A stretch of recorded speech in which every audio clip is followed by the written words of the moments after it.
मिट्टी के मायके वाली फंस गई शीशे के ससुराल में। क्या हुआ भाभी? हे भगवान, सत्यानाश कर दिया तूने तो। बहू, मेरे कितने महंगे महंगे बर्तन थे, सब कुछ तूने तो एक झटके में तोड़ डाला। अभी तो तुझे घर में आए दिन नहीं हुए, तूने नुकसान करना भी शुरू कर दिया। भाभी, नई बहुएं तो चौकन्नी होकर काम करती हैं, और जरा आप देखो। मुझे माफ कर दीजिए, वो मेरे घर में। बस चुप रहना। हम जानते हैं कि तुम्हारे घर में क्या है और क्या नहीं, लेकिन फिर भी जिम्मेदारी भी किसी चीज का नाम है। कल्याणी बुरी तरह से अपनी बहू को डांट रही थी। देखने से तो लगता था कि रिद्धिमा उसकी नई बहू थी, लेकिन रिद्धिमा ने ऐसा भी क्या कर दिया था जो उसे पहले ही दिन डांट खानी पड़ रही थी। चलिए कहानी में पीछे चलकर देखते हैं। अरे नहीं, ये तो गिर गया। राम राम, कहीं मेरा पतीला नीचे तले से टूट ना गया हो। अगर ऐसा हुआ तो मेरा पूरा खाना गिर जाएगा। उठाकर देखती हूँ।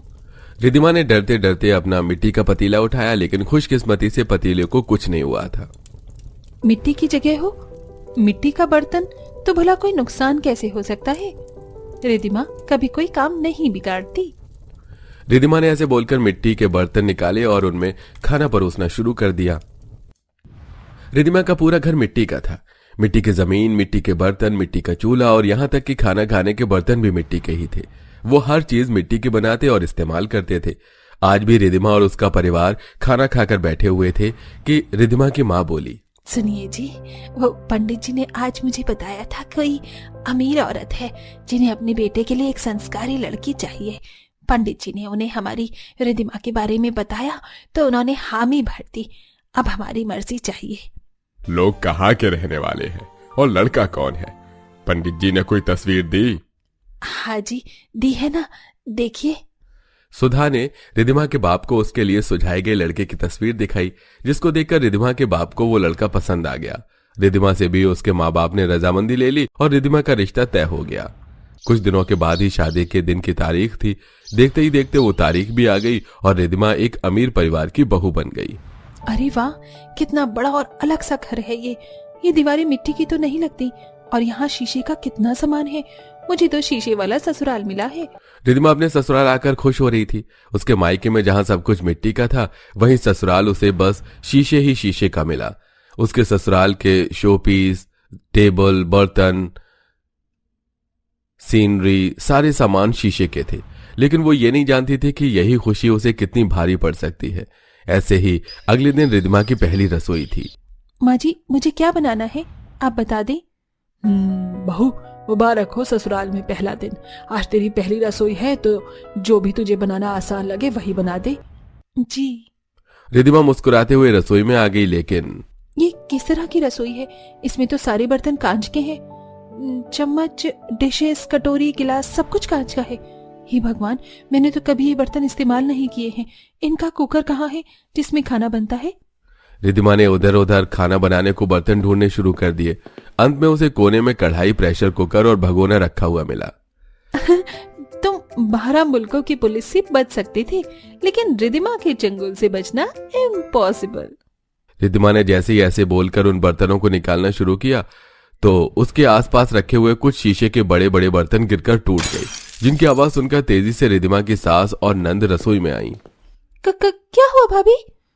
हे भगवान, सत्यानाश कर दिया तूने तो बहू। मेरे कितने महंगे महंगे बर्तन थे, सब कुछ तूने तो एक झटके में तोड़ डाला। अभी तो तुझे घर में आए दिन नहीं हुए, तूने नुकसान करना भी शुरू कर दिया। भाभी, नई बहुएं तो चौकन्नी होकर काम करती हैं, और जरा आप देखो। मुझे माफ कर दीजिए, वो मेरे घर में। बस चुप कर रहना। हम जानते हैं कि तुम्हारे घर में क्या है और क्या नहीं, लेकिन फिर भी जिम्मेदारी भी किसी चीज का नाम है। कल्याणी और नेहा ऐसे ही गुस्सा करती हुई चली गईं और उनके जाने के बाद रिद्धिमा ने अपनी पहली रसोई बनाई। रिद्धिमा, ये तो पूरा शीशे का ससुराल है, और तुझे शीशे की चीजों की आदत कहाँ? तू तो आई है मिट्टी के ढेर से उठकर। मिट्टी के मायके से आई बहू शीशे के ससुराल में आकर फंस गई। ऐसे ही एक दिन रिद्धिमा सफाई कर रही थी कि तभी, अरे नहीं, ये क्या हो गया? ये तस्वीर तो टूट गई। हे भगवान, ये क्या कर दिया तूने? रिद्धिमा, तुझसे संभल कर काम नहीं होता है क्या? ये तेरा मिट्टी का मायका नहीं, शीशे का ससुराल है। भगवान, मेरा तो इस लड़की ने जीना ही दुखी कर डाला है। रिद्धिमा को आज भी अपनी सास से डांट पड़ी, जिससे कि उसे बहुत शर्मिंदगी हुई। ऐसे ही एक दिन रिद्धिमा के घर कुछ मेहमान आए। रिद्धिमा, रिद्धिमा बेटा, जरा सभी के लिए पानी तो लाना। लाई माँ जी। हे भगवान, सारे गिलास ट्रे सब कुछ शीशे ही शीशे का है, मुझे संभल कर लेकर जाना होगा। रिद्धिमा ने मेहमानों के लिए 10 से 12 गिलास ट्रे में सजा लिए और वो बस उन्हें लेकर मेहमानों के पास जा ही रही थी कि तभी उसका पांव फिसल गया और सारे गिलास और ट्रे गिरकर टूट गई। हे भगवान, रिद्धिमा! सॉरी माँ जी। रिद्धिमा इतने सारे गिलास तोड़कर बुरी तरह से डर गई थी। हर रोज उससे ऐसे ही काम बिगड़ते थे, जिसकी वजह से उसे रोजाना ही बातें सुननी पड़ती थी। ऐसे ही सिलसिला जारी था कि एक दिन रिद्धिमा रसोई में खाना बना रही थी। आज तो मैं बहुत चौकन्नी रहूंगी, कोई नुकसान नहीं करूंगी। हाँ। रिद्धिमा खाना बनाते हुए ऐसे बोल रही थी। उसके पास वहीं पर एक महंगा सा शीशे का बाउल रखा हुआ था। रिद्धिमा ने सब्जी बनाकर उस बाउल में डाल दी, लेकिन उसे अंदाजा नहीं था कि कांच का बर्तन कितना गर्म खाना झेल सकता है। इसीलिए उस बर्तन में सब्जी डालते ही वो चटक गया और फिर टूट गया। ये क्या हुआ? हे भगवान, ये तो बाउल बहुत ही महंगा था। माँ जी को अगर पता चला तो मेरा क्या होगा? रिद्धिमा, जल्दी से साफ कर इसे। बहू, खाना बन गया कि नहीं? हाँ माँ जी, वो। हे भगवान, ये तूने क्या कर दिया? रिद्धिमा, तू ये बता कि तू अभी मेरा और कितना नुकसान करवाएगी? बैल बुद्धि, गलती मेरी ही है जो मैंने तेरे ऊपर भरोसा किया। तुम गरीब लड़कियों को तो हम अमीरों को अपनी बहू चुनना ही नहीं चाहिए। बिगाड़ के सिवा तुम कुछ नहीं करती हो। तुझे तो किसी मिट्टी की जगह की ही बहू बनना चाहिए था। मैं बेवजह तुझे अपने बेटे के लिए ले आई। कल्याणी की बात सुनकर रिद्धिमा को बहुत ज्यादा दुख हुआ, लेकिन गलती उसी की थी, इसलिए वो कुछ भी बोली नहीं। लेकिन अब रोज रोज की एक जैसी गलतियां दोहराकर और बातें सुनकर रिद्धिमा तंग आ चुकी थी। इसीलिए वो खुद से ही कमरे में आकर बोली, रिद्धिमा, तू ना पागल है, पागल। अरे तुझे अपनी शीशे की ससुराल का आज तक हिसाब ही समझ नहीं आया। लेकिन अब बस बहुत हुआ। अब मैं ये और सब नहीं दोहराऊंगी। आज से ही मैं एक अच्छी बहू बनने की तैयारी शुरू कर दूंगी। रिद्धिमा ने अब ठान लिया था कि वो अब से अच्छी बहू बनेगी और खुद में ही बदलाव करेगी, जिसके लिए उसने अपनी ट्रेनिंग घर में ही शुरू की। क्या कर रही हो रिद्धिमा? भवेश जी, मैं ना इस प्लास्टिक के गिलासों से प्रैक्टिस कर रही हूँ ताकि मैं अब और आपका सामान बेकार न करूँ। अच्छा, तो ट्रेनिंग चल रही है, ठीक है, ऐसे ही करो। रिद्धिमा ने ऐसे ही अपने कमरे में रोजाना प्रैक्टिस की, जिसकी वजह से अब उससे काम बिगड़ना कम हो गए थे। एक रोज कल्याणी ने रिद्धिमा से कहा, क्या बात है रिद्धिमा, तुझे रसोई में खड़े हुए 3 घंटे होने को जा रहे हैं और तूने अभी तक कुछ तोड़ा नहीं? माँ जी, अब वो दौर चला गया। अब आप चिंता मत कीजिए, कुछ नहीं टूटेगा। अब ये मिट्टी के ढेर से निकल कर आई हुई रिद्धिमा अच्छे से अपना शीशों का ससुराल संभालना सीख गई है। रिद्धिमा की बात पर कल्याणी बस मुस्कुरा दी। अब वैसे रिद्धिमा अपने घर के कामों को अच्छे से करने लगी थी। वो अब कोई भी शीशे की चीज को खराब नहीं करती थी और अब सब कुछ ठीक हो चुका था। मैं हार नहीं मान सकती, मुझे मेहनत करनी होगी ताकि मैं जिठानी जी को दिखा सकूं कि मैं भी कम नहीं हूं। अगर इंसान मन में ठान ले तो वो सब कुछ कर सकता है। मैं इसको इतना सुंदर बना दूंगी, थोड़े अच्छे अच्छे फूल वाले पौधे लगा देती हूँ और लाइट भी लगा दूंगी ताकि शाम को ये और अच्छा लगे। ये कहकर रूपाली छोटे छोटे पौधे लाकर उसमें पानी डाल देती है और एक LED लाइट से सजा देती है। लेकिन सवाल ये है कि रूपाली इतनी मेहनत क्यों कर रही थी? आखिर ऐसा क्या हो गया था जो जिठानी को वो मेहनत करके दिखाना चाहती थी? क्या उसकी जिंदगी में कोई मुश्किल समय आया था? जानने के लिए कहानी में कुछ समय पीछे चलते हैं, जहां रूपाली और उसकी जेठानी सुनैना एक साथ एक ही घर में रहते थे। लेकिन सास के देहांत के बाद दोनों अलग अलग रहना शुरू करते हैं। बड़ा बेटा रेस्टोरेंट का बिजनेस करता है, वहीं छोटा बेटा छोटे घर में रहकर मामूली से गोदाम में सामान उठाने का काम करता था। भारी वजन उठाने की वजह से सतीश को पीठ दर्द की शिकायत थी। तभी एक दिन, अरे तू फिक्र क्यों करता है, मालिक तुझे काम से नहीं निकालेंगे, मैं हूं ना, तू टेंशन मत ले। ये कहकर सतीश उसकी बोरी उठाकर रख देता है, जिसमें उसके बहुत तेज दर्द हो जाता है। लेकिन फिर भी वो अपनी मेहनत मजदूरी करता रहता है। वहीं दूसरी तरफ अमीर बेटा अपने रेस्टोरेंट में बिजी रहता है। अरे मिस्टर एंड मिसेस अग्निहोत्री, कैसा लगा आपको हमारे रेस्टोरेंट का फूड? मिस्टर अविनाश, आपके रेस्टोरेंट की बात ही अलग है। आपके यहाँ का खाना बहुत अच्छा बनता है। मैं तो बार बार वीकेंड पर यहीं आना चाहता हूँ फैमिली के साथ। बिल्कुल बिल्कुल, आप आइए, आपको एक्सक्लूसिव ऑफर्स भी मिलेंगे। अभी नेक्स्ट फेस्टिवल हमारा फूड डिशेस लॉन्च हो रही है। मैंने इटालियन शेफ जो रखे हैं। Oh wow, that's really great news and congratulations. चलते हैं, सी यू अगेन। मिस्टर और श्रीमती अग्निहोत्री के जाने के बाद अविनाश की वाइफ सुनैना कहती है, लगता है हमारा रेस्टोरेंट काफी ऊंचाइयों पर पहुंच गया है। बस दिन रात ऐसे ही तरक्की होती रहे, अच्छा लगता है।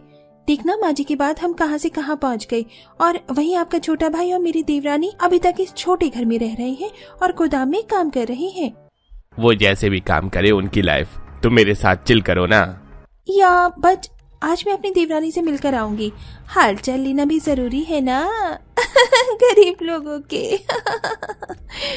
ये कहकर सुनैना उसके रेस्टोरेंट से थोड़ी दूरी पर अपनी देवरानी के घर पहुंच जाती है, जहां वो झाड़ू पोंछा कर रही होती है।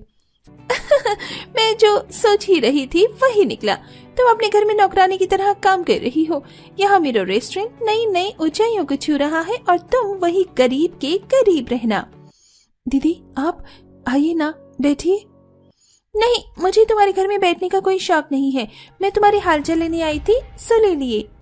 सुनैना रूपाली की गरीबी का मजाक उड़ाकर चली जाती है।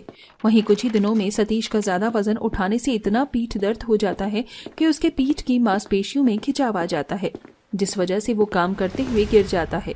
गोदाम का दोस्त अंकुर उसे अस्पताल ले जाता है, जहां डॉक्टर उसके पीठ पर काफी सारी पट्टी बांध देते हैं और उसे 3 महीने के आराम करने को कहते हैं। 2 घंटे बाद अंकुर सतीश को उसके घर छोड़ता है और रूपाली को सब कुछ बताता है, जिसे सुन वो रोने लगती है। क्या नहीं, ऐसा नहीं हो सकता। आप पहले ही बता देती तो आज ऐसा नहीं होता। ये सब मेरी वजह से हुआ है भाभी। ये मेरे बदले का काम भी खुद करता था और देखो लोड पड़ने से क्या हो गया।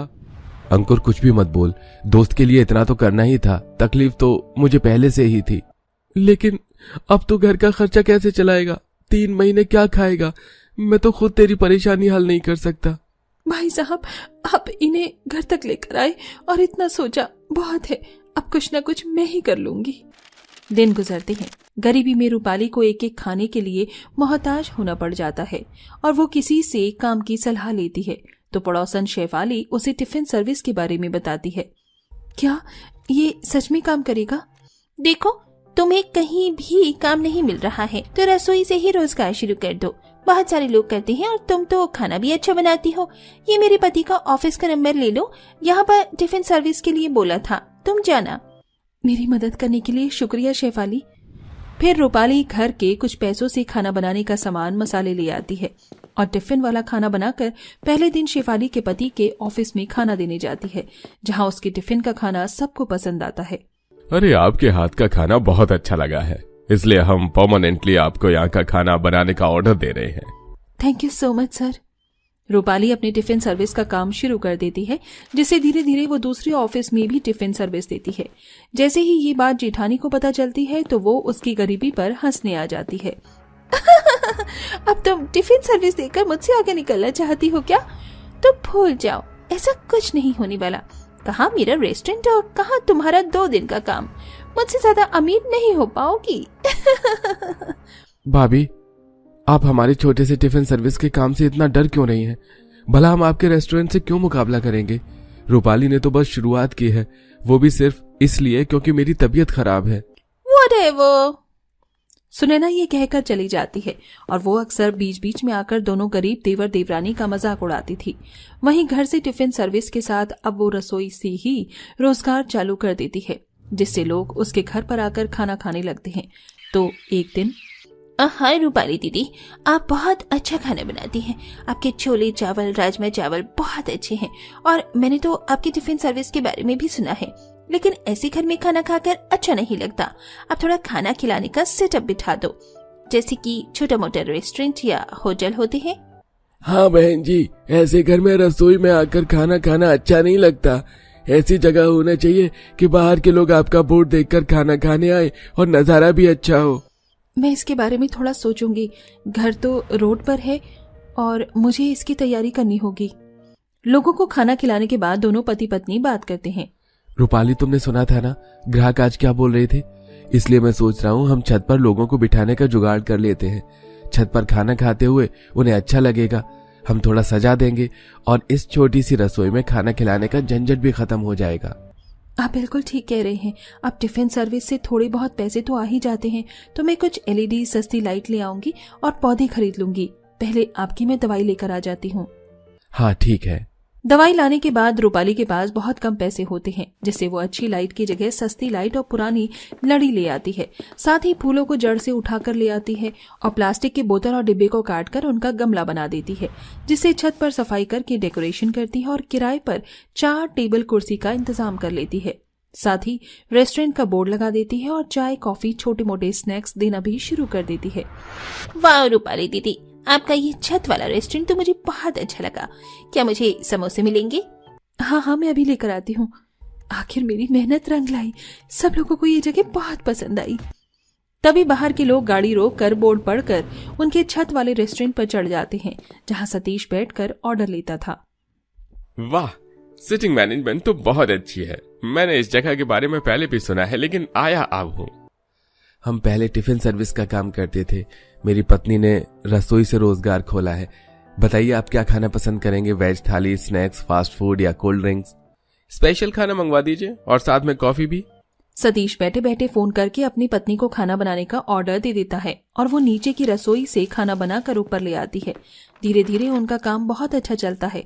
वहीं दूसरी तरफ सुनैना को अपने रेस्टोरेंट पर इतना घमंड था कि उसके शेफ भी उसकी तरह घमंडी थे और एक दिन किसी स्पेशल गेस्ट को वो कीड़े वाला खाना दे देते हैं, जिससे पूरे रेस्टोरेंट का माहौल खराब हो जाता है और मीडिया में भी उनके रेस्टोरेंट की थू थू होने लगती है।